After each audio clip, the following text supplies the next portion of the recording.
Aujourd'hui, on vous parle d'érudits du Tigre du Sud.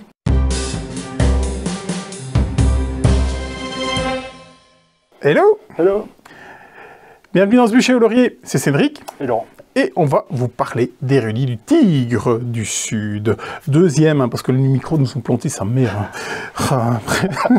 On avait juste une vidéo d'une heure, voilà. Là, ce serait une vidéo plus synthétique. Oui! Les mensurations, c'est parti. On va rusher là. C'est du 1 à 4 joueurs, c'est du 14+, pour des parties de 60 à 90 minutes indiquées sur la boîte. Oubliez ça tout de suite, ce sera beaucoup plus long. Surtout en première partie. Surtout en première partie. Les designers sont Shem Phillips et S.J. McDonald. Shem Phillips, que vous avez déjà vu dans les séries du Nord, dans les séries de l'Ouest. Il y aura certainement une série de l'Est qui va derrière. Et bien entendu, les murs d'Adrien et tout et consorts. C'est amené chez nous par Pixie Games pour la version française. Au pinceau, si vous ne l'avez pas reconnu, celui qui nous a commis cela, c'est The Miko. Et ses tronches. Et ses tronches. Le pitch, je lui donne la boîte pour qu'il... Oh, je le dis aujourd'hui. Hein. Voilà. C'est la deuxième fois. Super important. Donc, Érudits du Tigre du Sud se déroule à l'apogée du califat abbasside vers l'an 830. Le calife a fait appel aux plus brillants esprits pour acquérir des manuscrits scientifiques, manuscrits qu'on va retrouver sous forme de cartes dans cette partie-ci. Et donc, ça représente de manière très abstraite le monde. En provenance de tout le monde connu. Les joueurs devront accroître leur influence à la maison de la sagesse. C'est probablement les pistes, hein, ou c'est ce qu'ils appellent les guildes, je ne sais pas.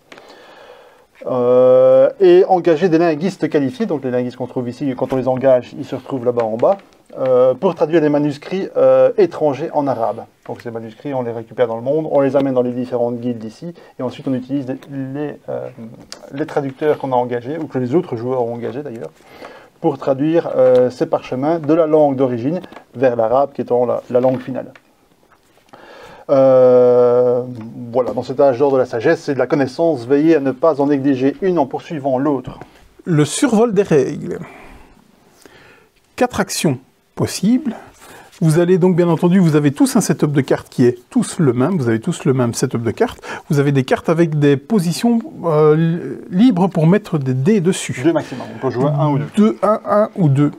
Je parlerai des dés plus tard, parce que c'est le cœur du jeu, bien entendu. Donc je ne vais pas le dire dans le survol des règles, mais on va y parler dans le twist. Je vais vous dire les 4 actions possibles à votre tour. Bien entendu, il y aura une 5e qui est vous reposer. Mais les 4 actions sont engager un traducteur. Vous l'engagez sèchement pour les bonus qu'il pourrait vous donner et vous défausser la carte, ou vous allez le mettre ici dans la rivière, et là, il va pouvoir commencer à traduire des parchemins. Tout le monde, ils seront utilisables par tout le monde. Utilisable par tout le monde, ce sera aussi dans le twist où on va détailler ce genre de choses. On va pouvoir voyager autour du monde pour ramener des parchemins qu'on va aller déplacer dans les guildes. Ça, c'est une des actions. On va interagir aussi avec des arbres technologiques qui sont représentés par les couleurs, on en reviendra dans le twist. On va interagir avec cette action-là dans les arbres de technologie, en fonction des couleurs de dés qu'on va mettre pour les actions. On y reviendra dans le twist. Et on va, la dernière action, traduire des parchemins qui nous donneront des points de victoire ou des ressources. On va se créer son propre scoring. Oui. Du scoring. On va se créer du scoring. Et donc, on va employer les traducteurs qui sont prêts à travailler. Et donc, ils vont travailler un certain temps. Puis, ils vont être mis à la retraite. Ils vont venir ici, en dessous de nos plateaux, s'ils nous appartiennent, bien évidemment. Et ils vont donner des petits effets bonus aux actions qu'on fera dans le futur, à chaque fois qu'on va jouer dans leur ligne, leur colonne. C'est bien entendu généralement de la modification de ressources, ou bien on prend des ressources, ou bien on va prendre un dé, ou bien ce dé-là aura une telle couleur. C'est à peu près tout. Donc non, pardon, il y aura toute une série de cartes ici. Il y aura 4 décomptes de majorité dans les guildes, et ce sera bien entendu le timer du jeu, parce qu'une fois que le 4e décompte sera tombé, on termine le tour en cours, on va faire un tour supplémentaire, et la partie s'arrêtera en comptant nos points de victoire. Il y a deux modes, long ou normal. Ouais. Donc en fait, on va long ou très long. C'est ça. On va prendre plus ou moins beaucoup de cartes par chemin ou par an. Ouais, c'est ça. On a fait une partie normale et c'était déjà bien assez long, je trouve. Ça m'a pas semblé trop court. On peut vraiment aller à fond de piste. Fond de piste partout, on peut probablement prendre une partie longue. Ouais. Je suis pas sûr que ça mène grand-chose. Le ou les twists, voilà, on vient dans le cœur du jeu de ce que je n'ai pas dit au niveau des règles, bien, on va venir poser des dés de couleur sur ou blanc, qui est un peu le blanc, c'est un peu la lie du jeu, donc c'est vraiment c'est considéré comme un rebut. Prendre un dé blanc, c'est considéré comme un malus. Comme un malus, et donc on va venir avec ces dés de couleur venir pigmenter nos actions.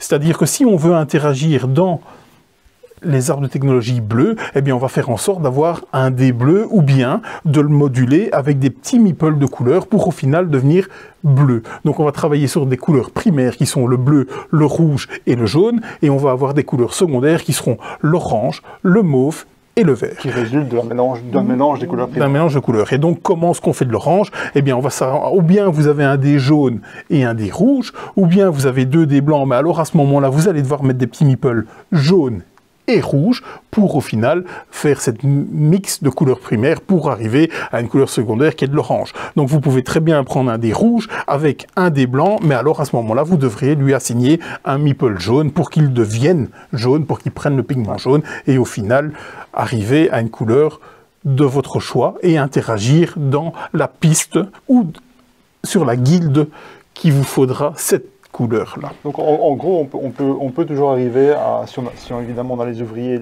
les dés correspondants, à avoir par exemple de l'orange, il suffit de mélanger, du vert. C'est ça, l'orange c'est quand même jaune et rouge. Jaune et rouge. Donc on peut très bien jouer ceci, mais on peut très bien jouer ça aussi. On pourrait très bien jouer un blanc avec un ouvrier jaune, etc. Donc on peut mixer un petit peu comme ça. Il y a plusieurs moyens d'arriver au chemin. Ce qu'il faut savoir, c'est que le dé lui-même est intéressant dans les couleurs secondaires parce qu'il n'a pas plus petit que 4 en termes de valeur, contrairement aux dés. Donc c'est pas un D6, ce ne sont pas des D6 classiques, les 3 couleurs. Donc les 3 couleurs secondaires sont les couleurs translucides, les 3 couleurs primaires sont les couleurs pleines.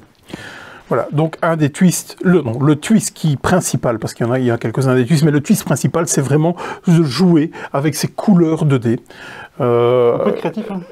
On arrive toujours à... Oui, clairement. Donc ça c'est vraiment le cœur du jeu. Vous en aurez besoin toute la partie. Donc c'est somme toute assez sympa. Ça c'est un des twists. Un autre twist aussi, c'est que les dés, justement, comme je vous ai dit, la couleur est super importante, mais pas spécialement dans toutes les actions que vous allez faire. Donc il y a certains aspects ici, par exemple ici dans la rivière, pour recruter vos linguistes, vos traducteurs. Et là, on va travailler simplement sur la valeur du dé, peu importe sa couleur. On le voit ici. Donc voilà. C'est juste la valeur, plus elle est grande, plus on a accès à l'idée. Ici, au niveau des arbres de technologie, ce sera les deux. Ce sera la valeur et la couleur. Donc il vous faudra. Au niveau des guildes, là la valeur n'aura aucune espèce d'importance, ce sera la couleur qui sera prioritaire. Et c'est que des couleurs secondaires. Donc que des couleurs secondaires. Donc il va falloir bien matcher vos couleurs, évidemment. Et au niveau du recrutement des parchemins autour du monde, là ce sera principalement la valeur, mais vous allez bien entendu essayer de le faire matcher avec la couleur, parce que certains chemins que vous emprunteriez avec une certaine couleur vont vous donner un petit bonus à l'action. Et bien entendu, généralement, on essaye que ça matche pour bénéficier de ce bonus. La valeur du dé ou des dés permet de se déplacer un certain nombre de cases. La couleur permet, si on passe par une couleur correspondante, d'obtenir un bonus additionnel. Donc disons, là aussi, c'est la valeur la plus importante, mais la couleur n'est pas négligée. Oui. Et c'est up to, non? Il me semble. Oui, c'est ça. Ouais, c'est ça. Donc, donc si vous avez 6, vous pouvez vous arrêter à 5, bien entendu.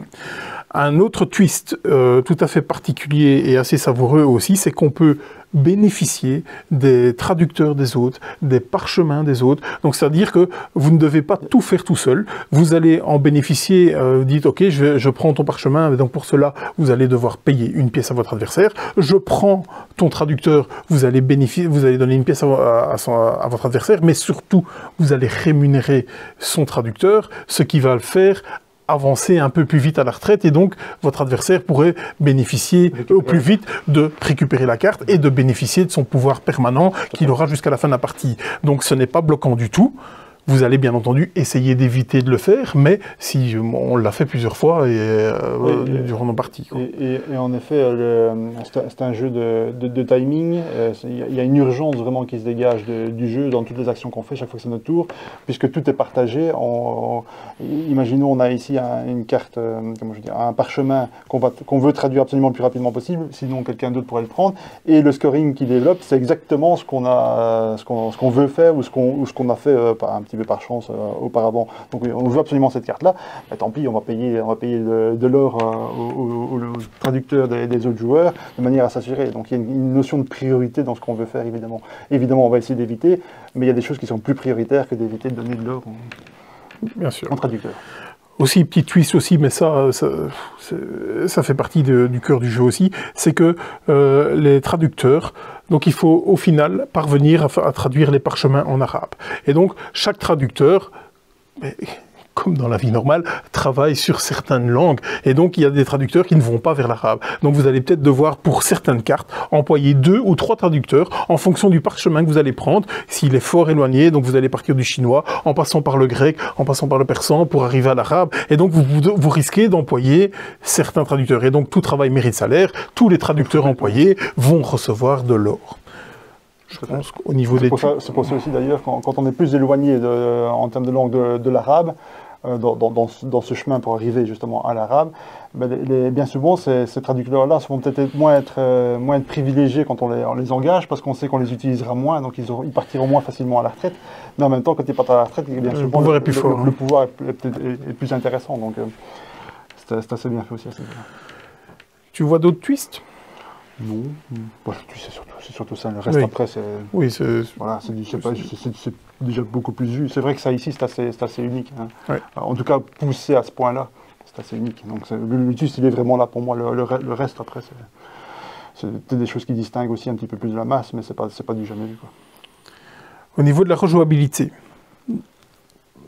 elle n'est pas excessive à mes yeux. Il y a un peu plus de variabilité parce que, voilà, il y a bien entendu ces arbres de technologie qu'on ne sera pas poussé à fond. Donc, on va peut-être en privilégier un ou deux. Donc, dans vos parties futures, vous allez peut-être dire, OK, je vais faire l'autre pour voir ce que ça donne. Je vais faire l'autre pour voir ce que ça donne. On a un petit doute. Toi, tu dis surtout en première partie que un des arbres technologiques est peut-être un peu plus impératif que les autres. En tout cas, quand on n'a peut-être pas l'habitude du jeu, qu'on ne maîtrise pas tellement le jeu, ça semble évident que l'or étant quand même relativement difficile à rendre dans un parchemin la chose la plus simple, ou en prenant des dés blancs. En tout cas, si on veut éviter les dés blancs, encore une fois, qui sont considérés comme des malus, c'est quand même une piste qui est intéressante. Maintenant, si on s'en fout des dés blancs en comparaison à une stratégie où on prend tous les dés blancs qu'on veut dans le sac, avec le risque d'avoir évidemment des points négatifs à la fin de partie, à ce moment-là, peut-être c'est moins important. Mais tout dépend de ce qu'on veut faire, en fait. C'est ce qui est bien fait dans le jeu. Ouais. Donc, pour ma part, je trouve que la rejouabilité n'est pas exceptionnelle, mais le jeu est tellement riche que vous ne vous en lasserez pas de sitôt. Moi, je ne suis pas vraiment d'accord, parce que autant il n'y a pas une énorme variabilité, puisque les traducteurs sont toujours les mêmes, c'est plus l'ordre dans lequel ils sortent, les parchemins, forcément c'est toujours le même si le scoring se ressemble toujours plus ou moins, les arbres forcément sont les mêmes, il n'y a pas de variabilité sur les arbres. Voilà, donc en variabilité, c'est pas foufou, mais en termes de rejouabilité, voilà, c'est comme dire qu'un Onslaught de Teutonica n'est pas rejouable. Tout est dans l'interaction, tout est dans le timing, tout est dans ce qu'on a, comment je dis, dans les cartes qui sortent, dans les traducteurs qui arrivent, dans ce qui est disponible. Voilà, tout dépend de ce qu'on attend, de ce qu'on veut dans la rejouabilité, mais pour moi, elle est amplement suffisante. Il y a quelques années, on aurait dit que c'était Byzance. Hein. Oui, je suis d'accord. Donc voilà, pour moi, il n'y a même pas besoin d'en parler. Hein. Okay. Alors, par contre, si tu me dis, ici, oui, variabilité, pas grand-chose. Est-ce que c'est un défaut? Non. Non. La variabilité ne fait pas un bon jeu. Ça fait déjà plusieurs fois qu'on n'est pas d'accord sur ce point, c'est bien ça. C'est important en tout cas de séparer variabilité et rejouabilité, parce que la rejouabilité ne dépend pas nécessairement de la variabilité. Non, en effet. C'est possible, mais ce n'est pas la condition sine qua non. Tu peux avoir des jeux où il n'y a pas de variabilité, c'est le cas ici, d'avoir une très bonne rejouabilité, et des jeux où tu as beaucoup de variabilité et tu as zéro rejouabilité. Oui, je suis tout à fait d'accord avec ça. Il y a la viande sur l'os et c'est bien le plus important pour la je suis tout à fait d'accord avec ça. Et c'était un de nos points de discorde qu'on avait sur Zanguo, parce que je trouvais que la rejouabilité n'était pas énorme, alors que la variabilité était extrême. Non, si tu penses, la rejouabilité, pour moi, Zanguo, elle est absolument pas à mettre en cause. Tu peux en faire vraiment beaucoup de parties avant d'éventuellement te lasser. Maintenant, il y a plus de variabilité dans Zangogo qu'ici. Ah bien sûr, évidemment. Mais donc parce que c'était pas négatif dans ce sens-là, c'était juste pour signaler pour moi où on en était là-dedans. Il est certain qu'on va pas se lasser tant dans Zangogo que dans Érudit du Tigre du Sud. On va pas se lasser de sitôt de ce genre de choses. Je pense pas. Je pense qu'il y a beaucoup à explorer. Oui, clairement. Avant de se lasser. Le poids et la cible, donc c'est du 3,98 sur BGG, encore une fois à cette échelle est-ce qu'elle est. Moi je trouve ça peut-être un peu haut, toi tu dis qu'on est pas mal avec ça. On est dans, est-ce que c'est un jeu expert? On est dans un jeu expert, parce que il va falloir aligner les as comme il faut, parce qu'il faudra toujours s'assurer d'avoir ça,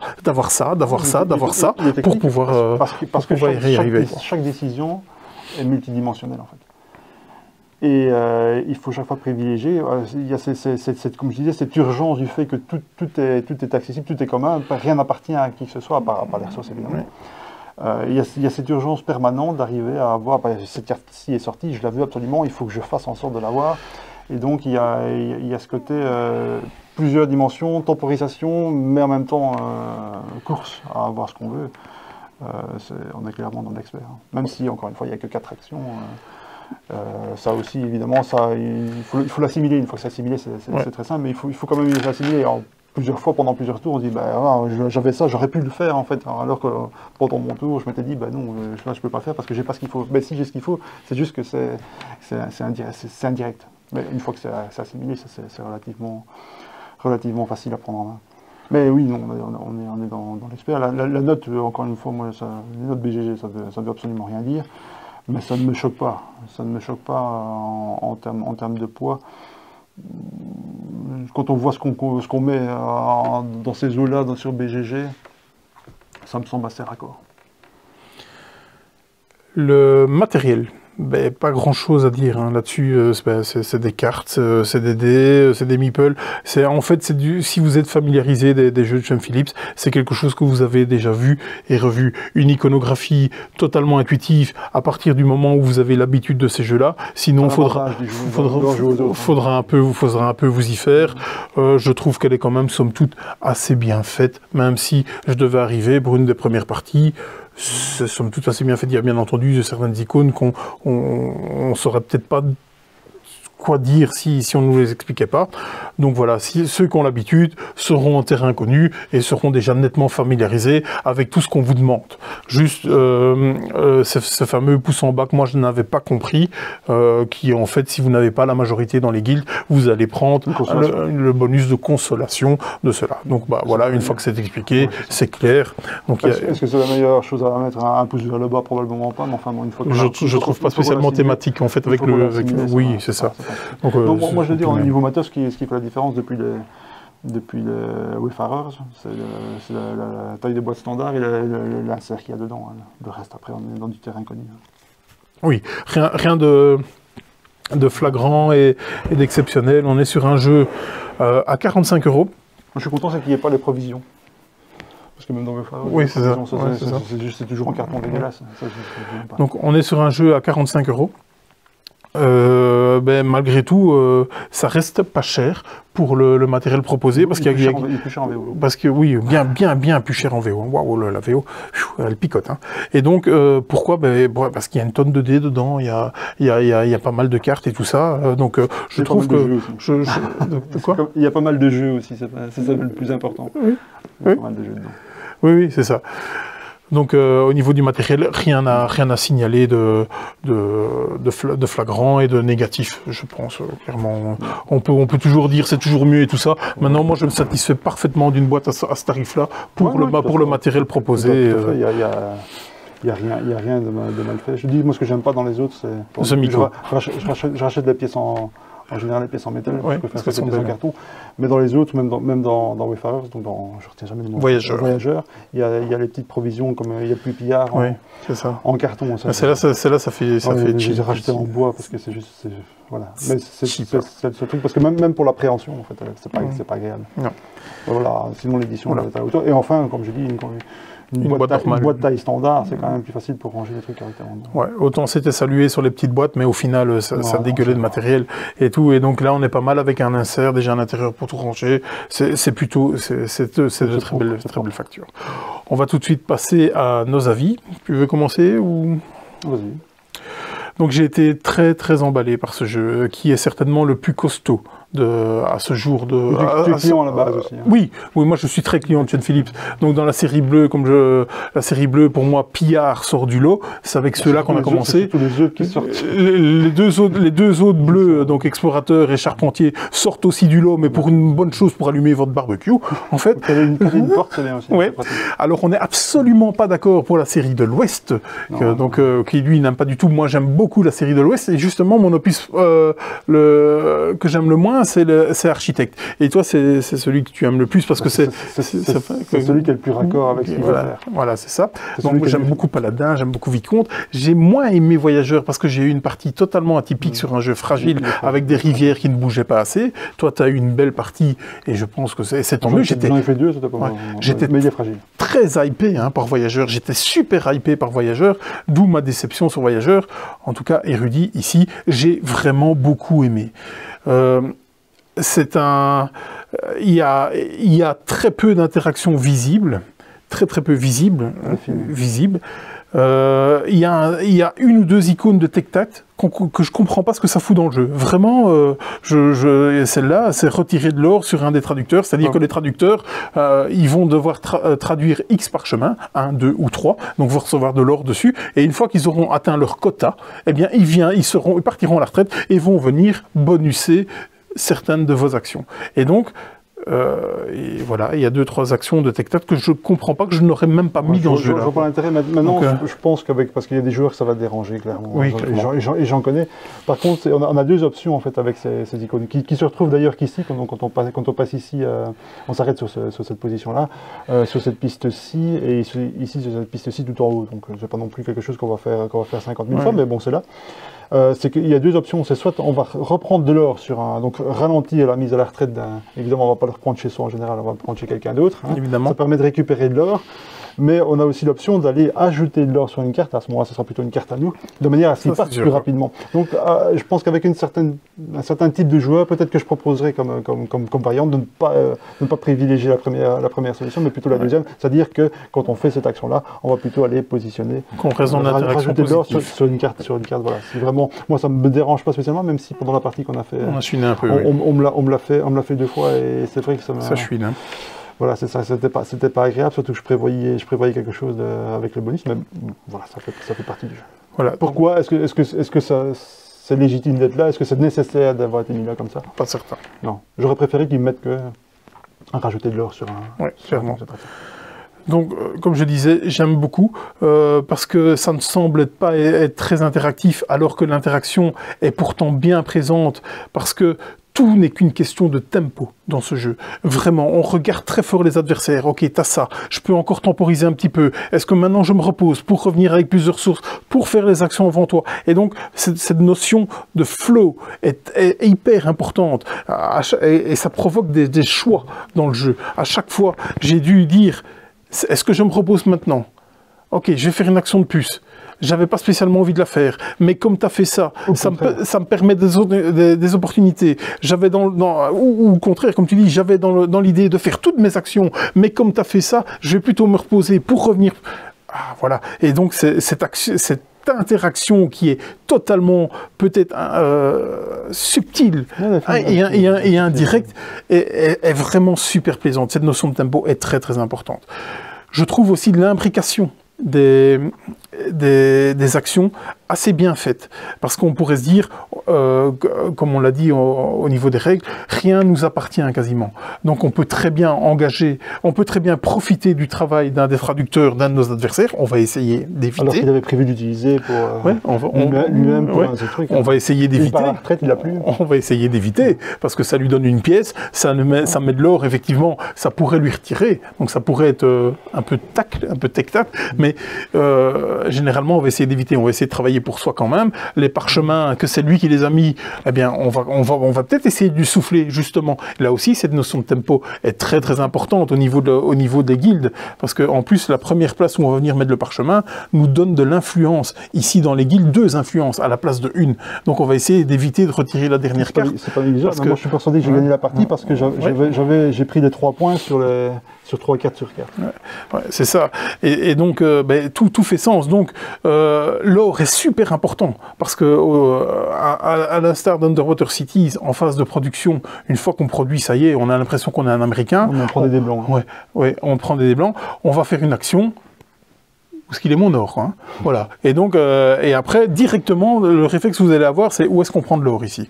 Voilà, parce que il vous faut de l'or à peu près pour énormément d'actions, pour traduire et donc pour avoir du scoring. Et pour monter un peu plus fort dans les pistes aussi. Et donc, une des ressources principales, une des rentrées principales d'or, c'est d'amener ces fameux parchemins ici dans les guildes, parce que quand vous faites ça, vous récupérez un or.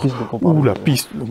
Oui, c'est ça. Bien entendu, il y aura des autres effets de cartes qui vous permettront, quand vous vous reposez, de prendre un dé blanc qui pollue, parce que c'est un backbuilding à la base. On n'a pas dit. Donc c'est un backbuilding où vous allez tirer XD en fonction de votre montée sur la piste bleue, qui va vous dire vous tirez 4, 5, 6 ou 7 dés, et donc c'est un backbuilding, donc vous allez prendre un certain nombre de dés. Bien entendu, c'est le cœur du jeu, c'est super important. Donc au plus vous allez tirer de dés blancs, au plus vous allez prendre un risque de diluer et de ne pas avoir les combinaisons que vous avez, donc vous allez devoir intervenir très fréquemment avec des meeples pour venir en surplus en disant je veux la couleur. Donc ces actions pour moi sont bien imbriquées et fait en sorte que une action n'est pas pauvrette par rapport à l'autre. C'était pas mal. Je suis assez raccord. Hein. Moi je commence par dire que je suis pas du tout client de Shem Phillips, de Garfield en général. Le seul que j'ai dans ma collection encore c'est Pillard et Wayfarers. Explorateur, non pas explorateur. Voyageur. Je n'ai pas dit en anglais. Donc, Voyageur de Tigre du Sud, qui était le premier depuis Pillard, où j'avais avec des réserves, mais il y avait un potentiel de jeu vraiment très intéressant, ce côté bac à sable, ce côté pas quelque chose que j'ai l'habitude de jouer en fait. C'est ça qui m'avait bien plu dedans, contrairement aux autres. Tu parlais de la trilogie de l'Ouest par exemple. Pourquoi je préfère Architecte? Parce que c'est celui qui est le plus interactif, qui est le plus intéressant, qui n'essaie pas de, pour le dire vulgairement, de péter plus haut son cul, contrairement aux 2 autres. Paladin n'a aucun intérêt, alors je préfère faire un solo. Ou un roll and write, on est à ce niveau-là. T'es en train de m'insulter, hein? Non, c'est un flip and write en solo. Ça a 0 intérêt. J'aime autant faire la croisée dans un journal. Et Vicomte, c'est probablement le pire que j'ai joué. À part Circadiance, mais là, lui, leur catégorie et leur poids, c'est un des pires jeux de tous les temps. À 4. Vicomte, mécaniquement, c'est... Je sais pas, ils ont pris des trucs, je voudrais prendre la même chose un jour dans ma vie pour savoir ce que ça fait. Ça n'a aucun intérêt. J'ai trouvé ça vraiment... Le design était dégueulasse. Voilà, pour rester vulgaire. Donc voilà, ça partait pas bien, ça partait pas très bien. Après ce qu'ils ont... Quand j'ai eu Wayfarer, j'avoue que j'étais un petit peu...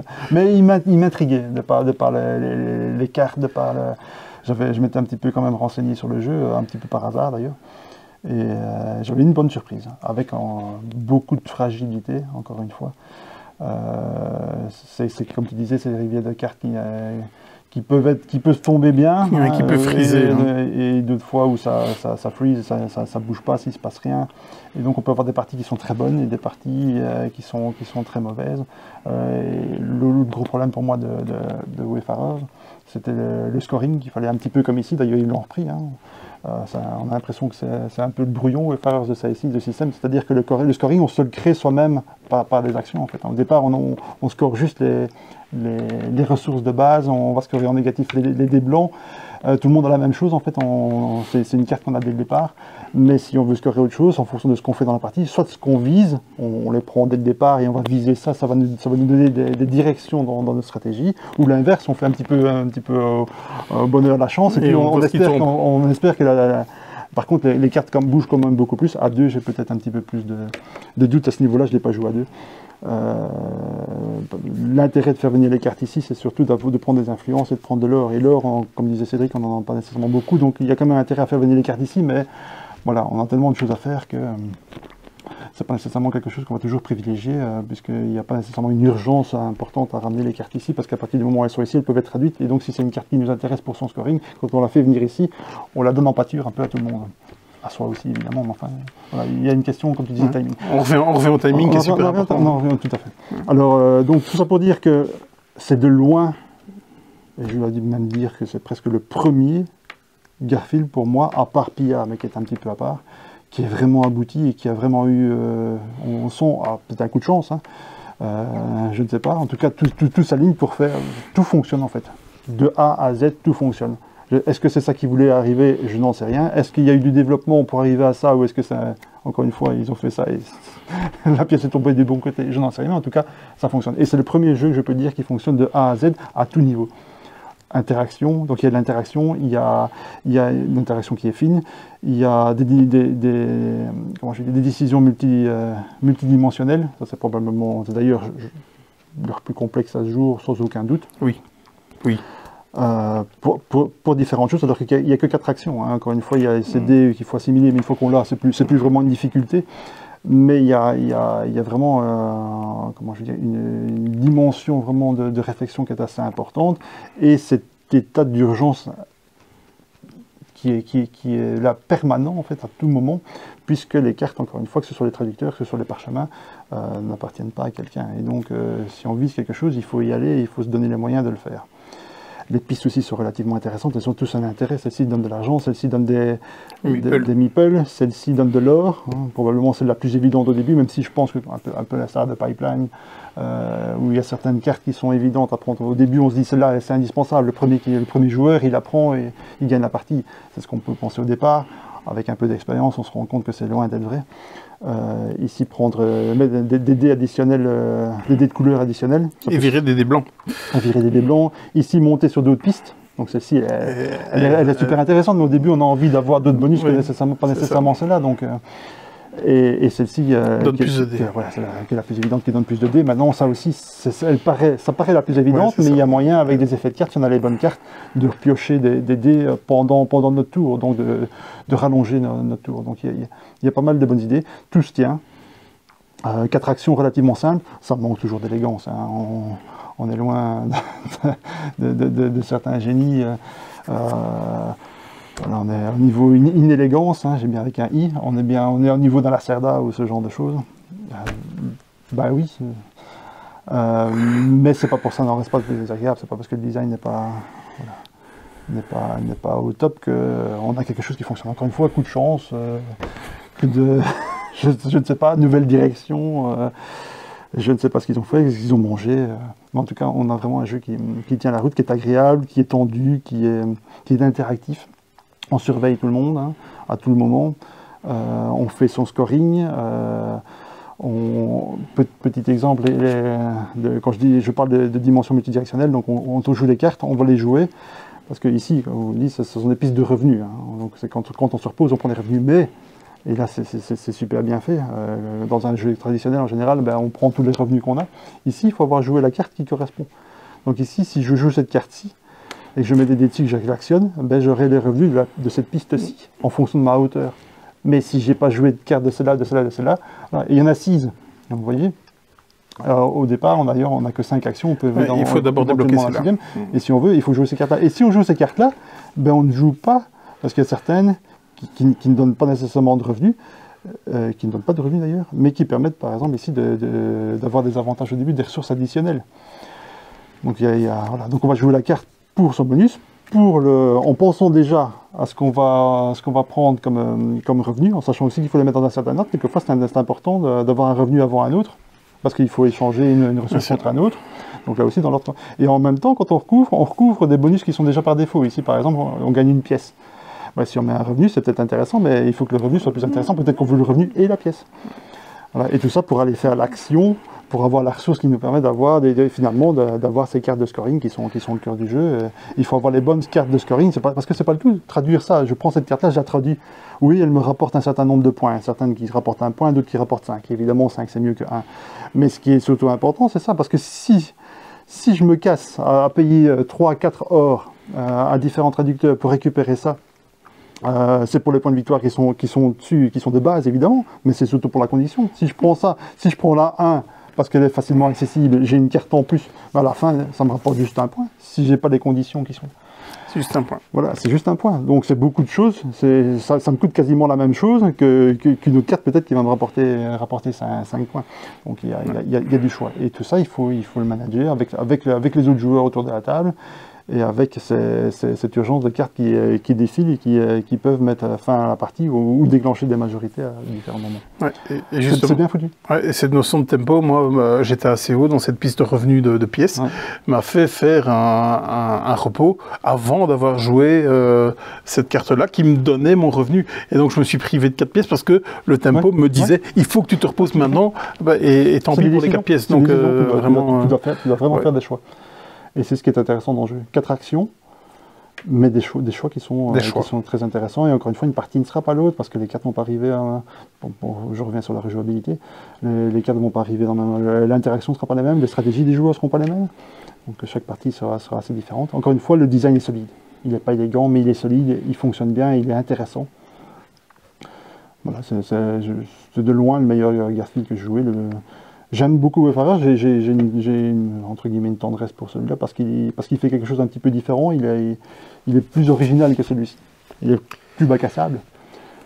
Mais voilà, peut-être que l'extension en fera encore un meilleur jeu que celui-ci. Mais en l'état, c'est pour moi de très loin le meilleur Garfield. Et comme je disais au départ, le premier pour moi qui est vraiment digne de ce nom. Et ce qui est paradoxal, c'est que c'est le plus compliqué. Donc théoriquement, c'est le plus difficile à sortir et à créer. Donc voilà, encore une fois, coup de chance, maturité, l'un ou l'autre, les deux. On verra au suivant, le troisième. Il leur laisse le bénéfice du doute. Ah bah, bien sûr. Les deux derniers m'ont plu, donc. Ouais, moi je suis. Mais il y en avait un qui était intéressant parce qu'il proposait, mais avec ses faiblesses, et celui-ci est intéressant, peut-être un petit peu moins intéressant, je veux dire, par rapport à ce qu'on fait, mais il y a plein de choses qui font que celui-ci est un meilleur design que Wayfarer. Voilà, donc c'est un laurier. Tous les deux, hein, au niveau du verdict, ouais, c'est pour moi c'est si vous n'avez pas compris que c'est un laurier, je pense que un très très large laurier pour moi. C'est le meilleur des trilogies que j'ai jouées. Là-dessus, on est d'accord. Alors que moi j'aime beaucoup la série rouge. Donc dans toute la famille qu'il y a eu, moi j'aime énormément le Mur d'Adrien, mais c'est totalement autre chose comme jeu. C'est totalement autre chose comme jeu. En tout cas, dans les trilogies, pour moi, il est au-dessus de tout ce qui a été fait jusqu'à présent. Non, je sais pas. J'aime trop le Mur d'Adrien. Non, mais c'est un solo. Oui, je suis un joueur solo. Oui, bon, tu peux pas comparer. Je ne compare pas. Okay, c'est pour ça que je parle de trilogie. Donc, voilà. Donc un laurier, un bon gros laurier. Voilà. Allez. On a envie d'y jouer d'ailleurs. En plus, pour Demico, à part toujours les tronches qui sont un peu dégueulasses, en tout cas, moi, j'en peux plus les voir. Cette trilogie-ci, avec ses couleurs chaudes, c'est ça, le désert, etc., chaudes, c'est agréable à l'œil, c'est pas plus mal. Oui, effectivement. Ça me... De là à dire que... Ça, par contre...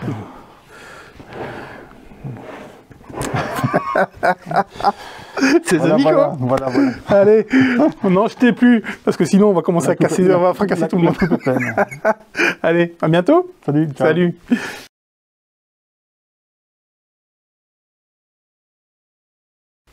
Bonjour.